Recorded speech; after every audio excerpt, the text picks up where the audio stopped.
तर मराठा आरक्षणाचा अध्यादेश मुख्यमंत्री एकनाथ शिंदे यांनी मनोज जरांगेंकडे दिल्यानंतर मराठा समाजाने जल्लोष साजरा केलाय। मुख्यमंत्री एकनाथ शिंदे यांच्या हस्ते मनोज जरांगेंना सर्व दिलं आणि जरांगेंनी उपोषण सोडलं। त्यानंतर मराठा समाजाने मोठ्या प्रमाणात गुलालाची उधळण केली। मुख्यमंत्री एकनाथ शिंदे आणि मनोज जरांगे यांनी शिवरायांना अभिवादन केलं। त्यानंतर पेढेही वाटण्यात आले आणि सर्वत्र मराठ्यांचा जल्लोष हा पाहायला मिळाला।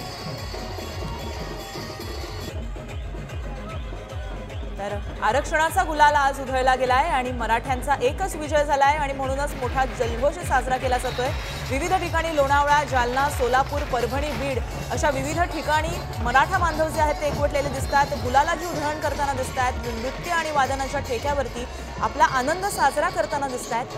आजचा दिवस मराठा समाजासाठी फार महत्त्वाचा आहे आणि आज पार्श्वभूमीवरती आज मोठ्या प्रमाणात जल्लोषाचं, विजयी जल्लोषाचं असं वातावरण या समस्त मराठा बांधवांमध्ये दिसतंय। लोणावळा, जालना, सोलापूर, परभणी आणि बीड या विविध ठिकाणावरची आपण ही दृश्य पाहतोय।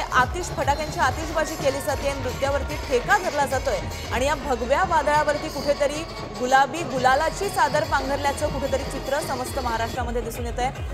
अबालवृद्धापासून प्रत्येक जण हा जल्लोष साजरा करताना दिसतात।